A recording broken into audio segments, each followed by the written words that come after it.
ಇವತ್ತಿನ ರೆಸಿಪಿ ಏನು ಅಂದರೆ ಕ್ಯಾಪ್ಸಿಕಮ್ ಸಾರು. ಹೋಮ್ ಮೇಡ್ ಟೇಸ್ಟಿ ರೆಸಿಪಿ ಆಗಿದ್ದರಿಂದ ಪೂರ್ತಿ ವಿಡಿಯೋನ ನೋಡಿ.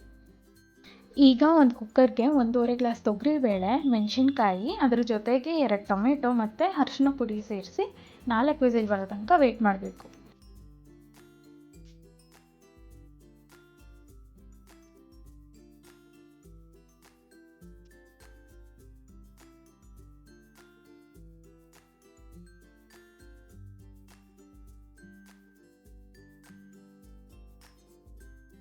ಈಗ ಕರಿಬೇವು, 1 ಕ್ಯಾಪ್ಸಿಕಮ್ಮು, 2 ಈರುಳ್ಳಿ, 1 ಬದನೆಕಾಯಿ ಮತ್ತು ಸ್ವಲ್ಪ ಆಗಷ್ಟು ಬೆಳ್ಳುಳ್ಳಿನ ರೆಡಿ ಮಾಡ್ಕೊಂಡು ಇಟ್ಟಿದ್ದೀವಿ.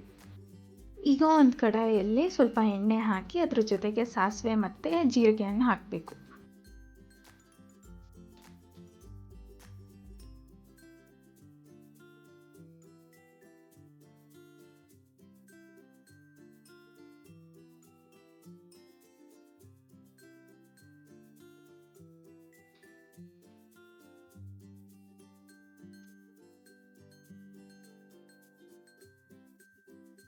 ಕಟ್ ಮಾಡಿರೋ ಈರುಳ್ಳಿನ ಈಗ ಹಾಕಿ ಫ್ರೈ ಮಾಡ್ಕೋಬೇಕು.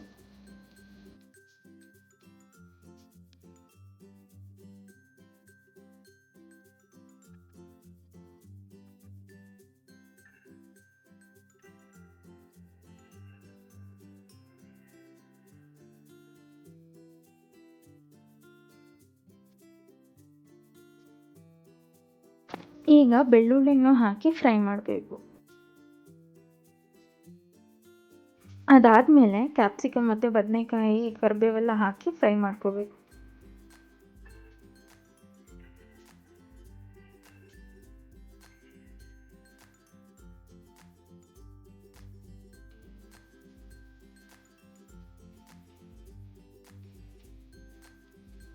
ಈಗ 1 ಸ್ಪೂನ್ ಆಗೋಷ್ಟು ಉಪ್ಪು ಹಾಕೋಬೇಕು.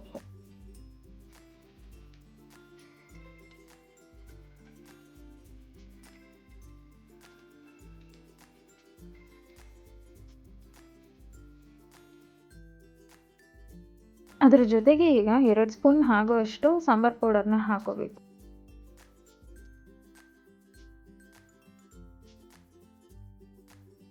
ಈಗ 2 ಗ್ಲಾಸ್ ಅಷ್ಟು ನೀರು ಹಾಕೊಂಡು 2 ಮಿನಿಟ್ಸ್ ಬಾಯ್ಲ್ ಆಗೋ ತನಕ ಇರಬೇಕು.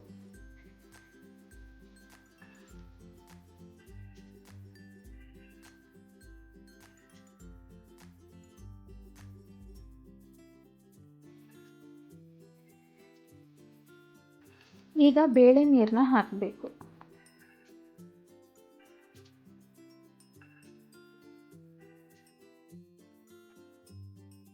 ಈ ರೆಸಿಪಿನ ನೀವು ಮನೇಲಿ ಟ್ರೈ ಮಾಡಲೇಬೇಕು, ತುಂಬ ಚೆನ್ನಾಗಿರುತ್ತೆ. ಈ ವಿಡಿಯೋ ನಿಮಗೆ ಇಷ್ಟ ಆಗಿದ್ರೆ like, share, comment and subscribe ಮಾಡೋದು ಮರಿಬೇಡಿ.